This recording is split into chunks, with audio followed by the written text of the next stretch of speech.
de los bienes venideros, no la imagen misma de las cosas, nunca puede, por los mismos sacrificios que se ofrecen continuamente cada año, hacer perfectos a los que se acercan. La ley era sombra. La sombra de una persona no es mejor que la persona. Es más, si no hay una persona, no hay sombra. ¿Verdad? Así que no podemos quedarnos con la sombra. La ley era la sombra de lo que había de venir. El tabernáculo era una réplica del cielo, pero el cielo no es una réplica, el cielo es real y es para la iglesia, para su pueblo. Pero el tabernáculo era una réplica de las cosas celestiales, era como una maqueta, era un cielo pequeño aquí en la tierra. Por eso el tabernáculo te habla de Cristo, de las cosas venideras, pero no era lo real. Lo real estaba por venir. Amén. Los sacrificios del Antiguo Testamento no son mejor que el Nuevo. En el Antiguo Testamento se ofrecían muchos sacrificios, pero estos sacrificios nunca le quitaban el pecado. Pero vino Cristo con un solo sacrificio, hizo perfectos a los santificados. Amén. Entonces, eso lo tenemos que tener claro. Por lo tanto, no se puede interpolar. ¿Qué es interpolar? No se puede intercalar ni insertar o incrustar escrituras que correspondan al sistema del Antiguo Testamento y aplicarlas de una forma directa al sistema del Nuevo. Yo no puedo medir un cristiano con las enseñanzas del Antiguo Testamento y aplicar ese sistema de allá, aplicarlo al Nuevo. Voy a tomarme un momento. Hay hermanos que cuando están orando dicen, Señor, cúbrenos con tu sangre. Eso no es correcto. Aunque usted lo vea muy bonito, pero no es correcto. Cuando usted va a orar por un demonio, es que voy a orar a Dios para que me cubra con su sangre. Al fin que Él te lavó o te tiene que cubrir. Porque cuando tú dices que te cubra con tu sangre, entonces Él nunca te ha cubierto. Pero Él hizo perfectos a los santificados con un solo sacrificio. Por eso dice la Biblia que se sentó a la diestra de la majestad en las alturas, diciendo, con este sacrificio todo quedó arreglado. El sacrificio de Cristo quita el pecado. La sangre de Cristo fue derramada por mí una sola vez. Pero a los hermanos se les pega, hermano, cúbrame con tu sangre. Señor, protégeme, no me dejes. Bueno, no dice la Biblia, he aquí yo estoy con vosotros de vez en cuando. Ah, y si lo saben, entonces, ¿por qué oran así? No me dejes, no me dejes, no me abandones. Él nunca nos dejará. Nunca nos dejará. Pero, hermano, es que yo creo que Dios me dejó. Él es fiel, Él es real. Cuando Él dice que va a estar, está y no nos dejará jamás. Alguien alabe el nombre del Señor. Amén. Gloria a Dios. Pero entonces, ¿qué hacen los mesiánicos? Por eso, hermano, el neopentecostalismo está metiendo una cantidad de creencias y prácticas y mezcla una cosa. Mezclar la ley con la gracia es pervertir el evangelio. Hermano, el evangelio es lo más extraordinario que nos ha podido ocurrir a nosotros y no hay que mezclarlo. Por favor, no hay que mezclarlo. Ahora, recuerden, no podemos coger ese sistema. Cuando nosotros hablamos del arca del pacto, el arca del pacto no es la presencia de Dios.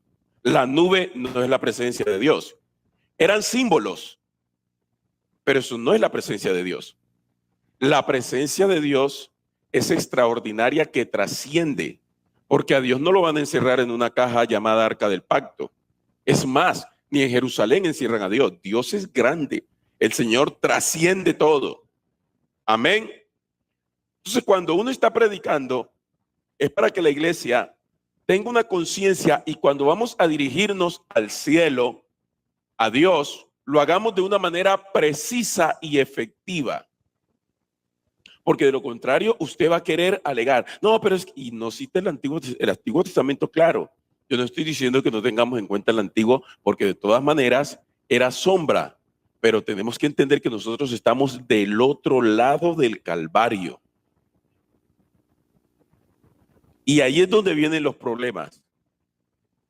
Ahora, hay un movimiento post-pentecostal que es el neopentecostalismo, o sea, inserta lo mismo, el cual hunde sus raíces en los años 50, pero que se consolida en los años 80 y 90 del siglo pasado, y es pseudo-pentecostal eclético, es decir, acomodaticio y adaptable, que difiere mucho del pentecostalismo clásico. ¿Qué quiere decir eso?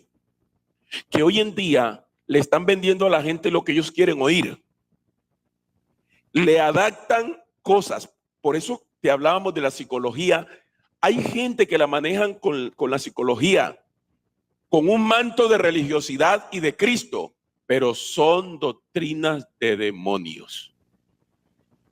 Por eso hay que tener discernimiento y oír cuando se habla. Amén. Entonces, mezclan, ellos adaptan. Los hermanos hace rato venimos diciéndole, hermanos, yo escucho hermanas y hermanos que me dicen, pastor, escuché una prédica y me impactó. Bueno, yo no dudo que Dios le habla a todo el mundo de muchas maneras, pero revise quién le está hablando. Gracias por ese amén. Mire, la gente tiene que tener cuidado con las revelaciones. Dios habla por sueños.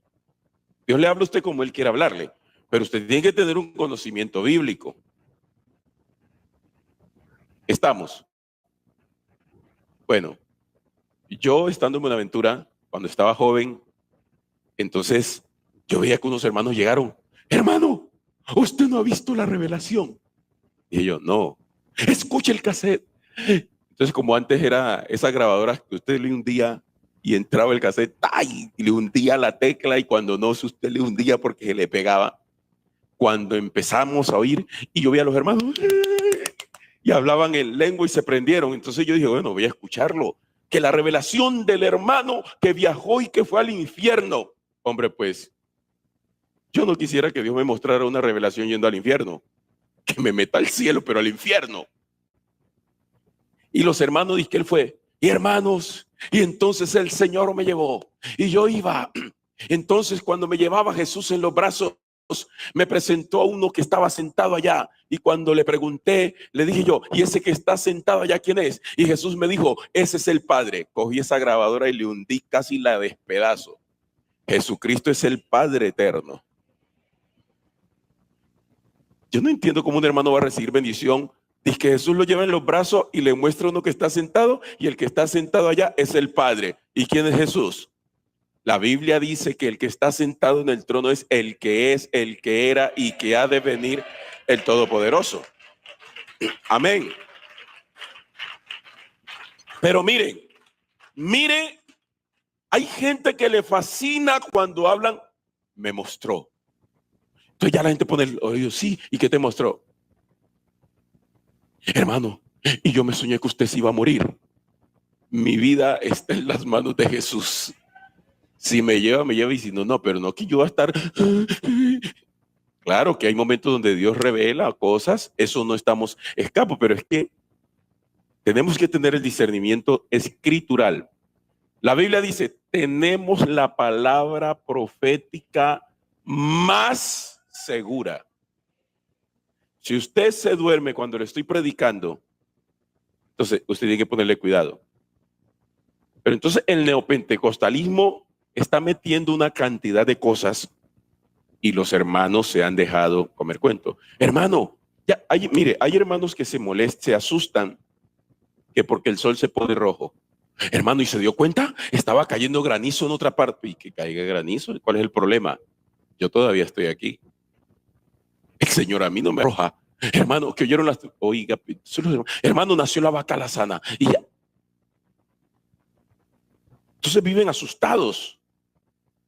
No han oído lo que dice el Rey de Reyes y Señor de Señores. Porque cuando usted cree en Jesucristo y sabe quién es Él, a usted no le asusta nada. Usted no llega a tener temor de ninguna señal, porque usted sabe quién es el Señor. Amén. Bueno, ahora, la iglesia del Señor. Recordemos que la iglesia del Señor, a partir del Pentecostés, ha vivido diversas etapas a lo largo de su historia. La iglesia, desde el día de Pentecostés en adelante, cuando la iglesia se formó, ha vivido etapas sin número. Pero nunca, me gusta esto, nunca ha dejado de existir desde su fundación hasta nuestros días. La iglesia se ha eclipsado, ha desaparecido como en la historia, en el sentido que no ha tenido el auge, pero Dios nunca va a hacer desaparecer la iglesia, porque la iglesia Él la levantó y es su amada, su elegida. La iglesia nunca dejará de ser. Amén. Por lo tanto, escuche esta palabra que es una perla. No se debe confundir la iglesia verdadera con el cristianismo como movimiento socio-religioso. O sea, no todo el cristianismo es la iglesia verdadera. Pero en ese cristianismo está la iglesia verdadera.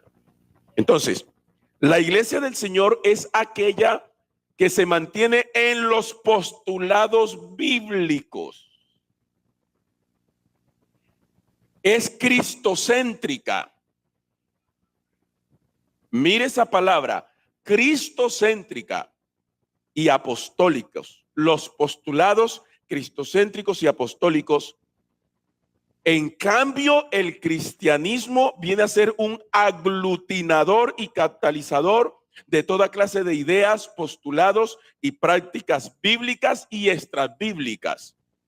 En el cristianismo, en la cristiandad, hay prácticas bíblicas y extrabíblicas. Ahora, no todo el cristianismo es iglesia, pero la iglesia es cristianismo. Amén. No todo el que diga ser cristiano es la iglesia del Señor, pero la iglesia del Señor es cristiana.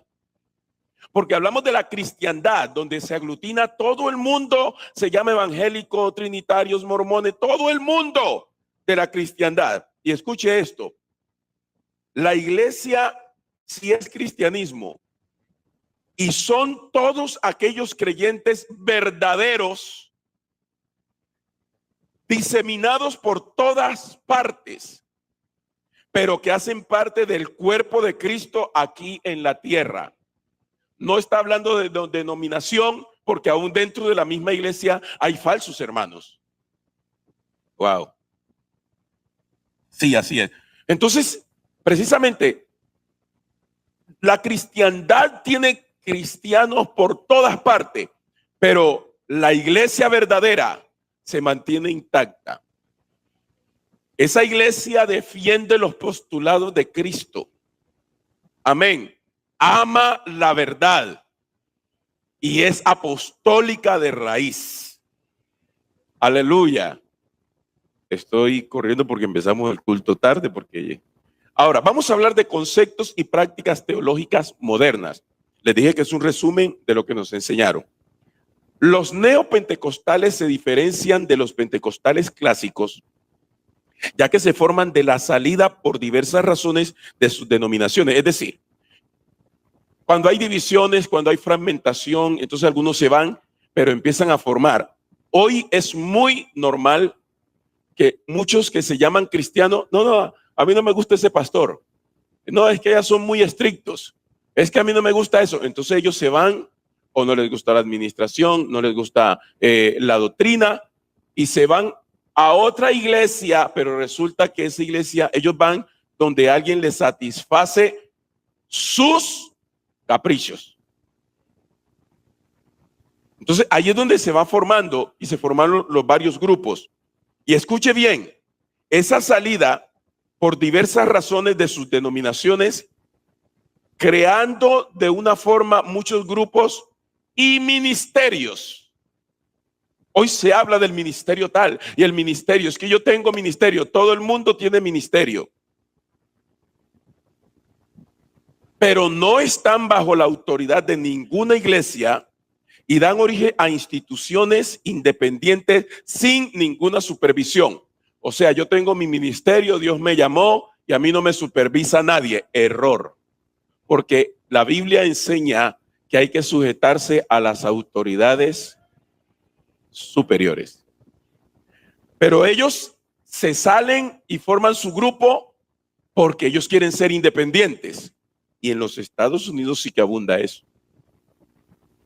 Es más, a la iglesia quisieron traernos que no, que ahora vamos a hablar, mire que de un momento a otro para acá, ya se habla es el ministro de alabanza, el ministro de la portería, el ministro juvenil, porque eso vino de un señor, no me acuerdo en estos momentos, y eso lo querían implantar en la iglesia y muchos estábamos molestos, pero hubo un hombre que se levantó y rebatió eso, y si no, estábamos con ministerios por toda parte. Entonces alguno, eso, mire dónde va saliendo la situación. ¿Y dónde vino eso? De lectura de libros. Ahora, surgen entonces los telepredicadores que proclaman la doctrina de palabra de fe y prosperidad. Aquí ya empezamos. Y a pesar de fuertes y diversas reyertas teológicas, crecía exponencialmente. O sea, esto, palabra de fe, como que fue algo atractivo porque el neopentecostalismo le da a la gente lo que ellos quieren oír, lo que es agradable. Y ahí es donde viene la palabra de fe. Ahí es donde escuchamos ahora en la iglesia, confiésalo, decláralo. ¿Qué cuento de confiesa y qué cuento de decláralo? Eso no es el evangelio. Gracias a Dios que cuando vinieron a enseñar esto, yo ya les había enseñado esto a ustedes. Pero estábamos en el espíritu. Confiésalo, decláralo. Bueno, en este movimiento se enfatiza un fuerte dualismo que se expresa de un encuentro o choque de poder entre el reino de Dios y el reino de Satanás. Póngale cuidado a esto. Hermano, es que estamos del reino de las tinieblas y el reino de Dios. Eso lo practica el neopentecostalismo. Y claro, usted dirá, ¿y es que no es así? Bueno, pero le voy a decir algo. El diablo frente a Jesucristo no tiene que hacer nada. Con una mirada lo vuelve papillas. Así que usted no va a pensar que el diablo va y el diablo resistió a Jesucristo. Hermano, y Dios me iba a dar una bendición, pero el príncipe de Persia se opuso. Entonces la bendición no me llegó. ¿Cuál? ¿Usted cree que Dios me... Hermano, ore despacio, porque si usted ora duro, los espíritus que están en el aire oyen. Ay, por Dios. Y entonces la bendición no le llega. O sea que lo que Dios te va a dar, llega el diablo y mete la mano y dice, no se lo bendices. Ay, hombre, eso es basura. Cuando Dios dice, abro la puerta y nadie la cierra, cierro y nadie abre. Amén.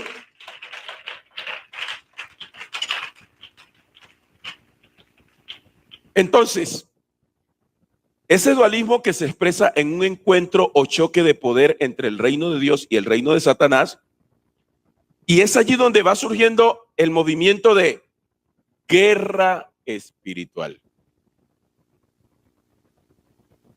Promovido, y ese asunto de guerra espiritual promovió doctrinas. Cuando la Biblia habla, sí es verdad, porque no tenemos lucha contra sangre y carne. Pero eso no quiere decir que el cristiano tiene que estar luchando contra el diablo a cada hora y momento y reprendiendo. La señora Rebecca Brown, él vino a dar libertad a los cautivos, cerdos en la sala, y una cantidad más de libros que han leído algunos cristianos, no sé si aquí lo han leído o no. Esos libros no son nada sano. Y ahí es donde nace la guerra espiritual. ¿Qué tranquilidad voy a tener yo al llegar a la iglesia si Jesucristo no me va a proteger? Hermano, no, tiene que tener cuidado porque el diablo, por favor. Hermano, y yo sentí que el diablo me estaba jalando la pata. Bueno, yo pata no tengo, tengo pie, pero no. La Biblia dice que los que hemos sido bautizados en Cristo, dígalo duro, de Cristo está como revestido. Quedaos vosotros en la ciudad de Jerusalén hasta que seáis ¿de qué? Y yo le hago una pregunta, si usted está investido de poder desde lo alto, ¿qué cree que va a hacer el diablo con usted? No somos nosotros los que tenemos miedo al diablo, el diablo los tiene miedo a nosotros. El diablo le tiene miedo a la iglesia. Eso sí, entiéndalo. Vamos, empezamos el culto tarde y usted me va a perdonar, pero vamos a hablar de la guerra espiritual. Porque eso lo usa el neopentecostalismo y las iglesias trinitarias absorbieron eso y muchos pentecostales también lo han absorbido. Y eso no es el evangelio. Mire lo que trajo esto de guerra espiritual. ¿Qué doctrinas?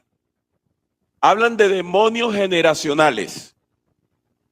Es decir, que en tu familia viene un demonio de generación en generación y hay que liberarte. Eso es mentiras. Pero eso está ¿dónde? En el libro de Rebecca Brown o Guerra Espiritual, el vino a dar libertad a los cautivos o cerdos en la sala. Imagínense usted entonces qué hace el evangelio. ¿Qué hace el evangelio, hermanos? O estamos mirando un evangelio diferente. Por eso nosotros no podemos abrirle paso a esto. Tenemos que liberarnos de esos prejuicios y de esas doctrinas, porque la Biblia dice, habla de doctrinas de inspiración de demonios. Escuchaba a algunos hermanos en algunas iglesias, hermano, y escuché un pastor, no, David, yo estaba ahí y vino un demonio, una hermana endemoniada, me invitaron a orar por un demonio y yo le dije a Jesús, Señor, mándame a Miguel, mándame una cantidad de ángeles. Y yo he escuchado hermanos, Señor, manda ángeles a mi alrededor. Y vinieron los ángeles y me ayudaron. Usted es loco.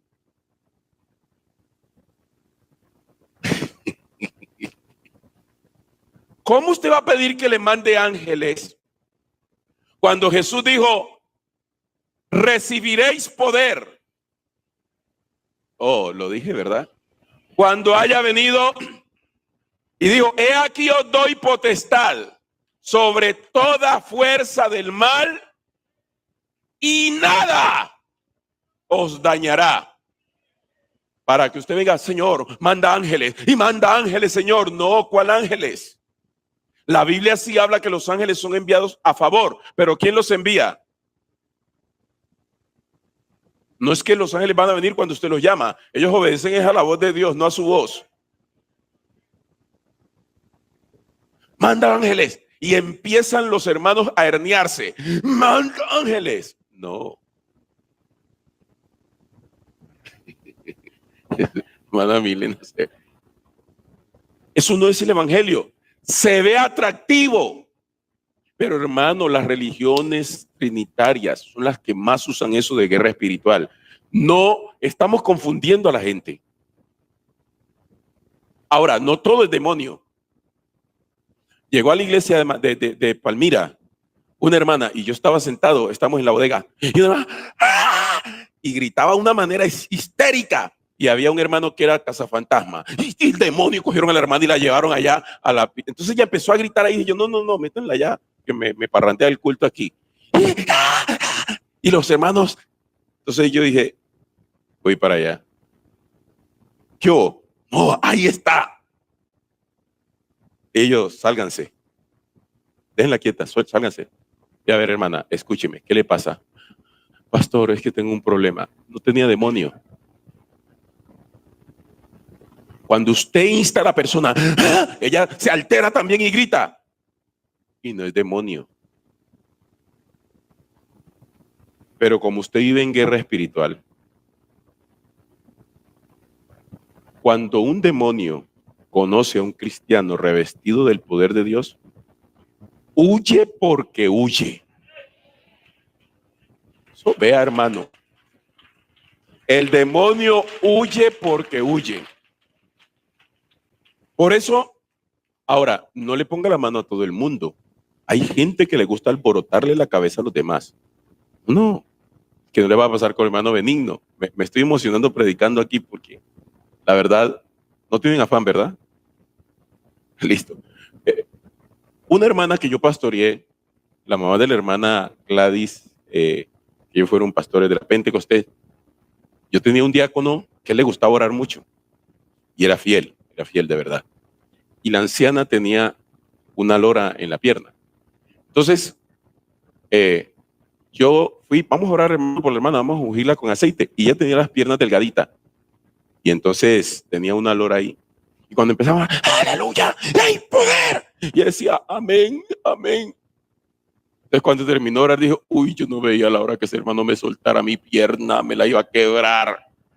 En vez de darle sanidad, la estaba era maltratando. Y con una lora y que se la estén apretando ahí. Porque, hermanos, de verdad, mire, con lo que le estoy enseñando es para exaltar la grandeza y el poder de Cristo, porque el Señor cogió al demonio y todos sus ejércitos y los avergonzó en la cruz del Calvario. Cristo nos dio libertad. Entonces, mire, si usted se pone a estar escuchando, enlace, queda enlazado. Queda enlazado. Si usted no tiene la habilidad para discernir, no lo escuche. No, es que me habló, no lo escuche. ¿Cómo así vamos a hablar de demonios generacionales? Pero eso está ahí en la doctrina de ellos, del neopentecostalismo. No, es que su papá la entregó a no sé quién y no sé quién. Usted es prostituta porque entonces su mamá también era y esto viene de un demonio de generación. Hermano, eso no es verdad. Usted fuma cigarrillo. ¿Cómo un niño no va a fumar cigarrillos? Si yo me pasara fumando piel roja en mi casa, Vanessa y David saldrían fumadores también, porque ellos aprenden de mí y no es un demonio. Pero no, hay que liberarlo y lo meten al cuarto. Eso es ocultismo. Cuando Vanessa estaba pequeña, a mi esposa le dijeron, tiene ojo, porque salen las hermanas. Tiene ojo la niña. Y claro, como ella es bonita como el papá, salió a mí, porque ella se parece a mí, no yo a ella. Yo no me parezco a ella se parece a mí, yo soy el papá. Claro, y que, ay, que el papá se parece al hijo. No, el hijo se parece al papá, olvídese cuento. Y que estaba, y verdad, y estaba mal la muchacha, casi iba al otro lado. Entonces cuando llegué, unas hermanas, hermana, eso del ojo existe, es que es una energía, y cuando la quedan mirando, ahí voy llegando yo con una, y yo, ¿qué? Dije, no, quítese de aquí, que me salí con el cuento. ¿Qué cuento de ojo? Dije yo, Señor, ¿la mata o la sana? Invoqué el nombre del Señor y al rato estaba de pie pidiendo comida. Porque yo le dije a Dios que un hijo mío le va a poner la mano el diablo cuando yo se lo presenté a Dios. No la toca el diablo porque el Dios que tengo es grande. Escúcheme esto, vean. Ustedes, hermanos, hay hermanos en la iglesia que uno no entiende por qué. Pastor, ore por el niño. ¿Y qué tiene el niño? Es que es inquieto y un espíritu. Si el niño fuera un enfermo, estaban orando para que Dios se lo sanara. Todo niño corre y molesta. No, es que él es hiperactivo. ¿Y cuál es el problema? Y usted cuando era niño, ¡ja! Jesucristo bendito. Entonces quieren que le reprenda el espíritu a un niño. Yo casi que le digo, venga, la reprendo a ustedes. Hermano, el evangelio, cuando usted se pone a creer eso, usted está diciendo que el Cristo suyo no sirve para nada. Póngale cuidado a lo que usted está diciendo. No escuche lo que no tenga que escuchar y no lea lo que tenga que leer. Porque, hermanos, el Cristo que conozco yo se levantó al tercer día de los muertos y no hay demonio que resista la presencia del Señor. Amén. Ahora, Salió también en eso de la guerra espiritual, hablan de espíritus territoriales. No, es que hay un demonio que se apoderó de ese lugar y él no se mueve de allí. Si hay un demonio, pues los demonios están en los aires. Pero aquí en este lugar, este territorio de Dios. Aquí.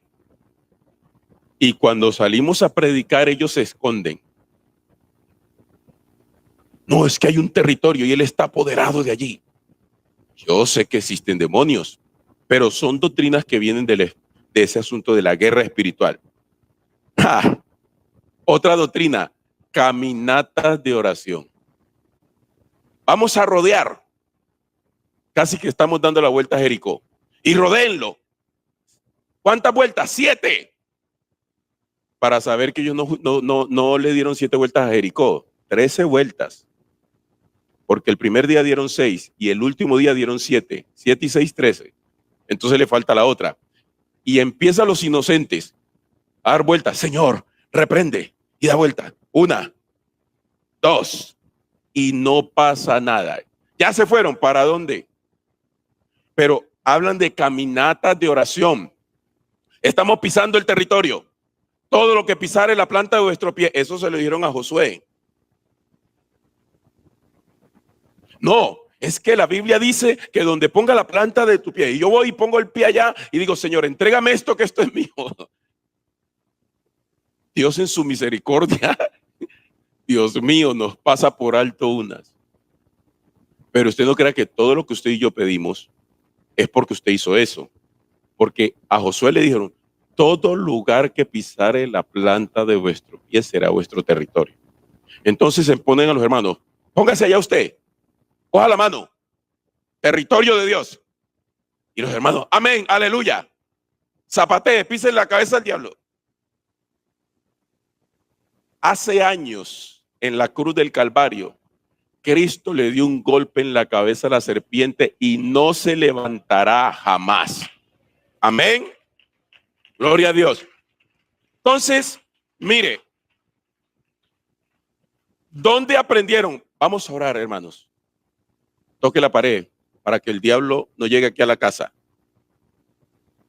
Y uno va, un hermano me dijo, hermano, venga, ore por mi casa. Y yo, bueno, vamos a orar. Pues no, para que no.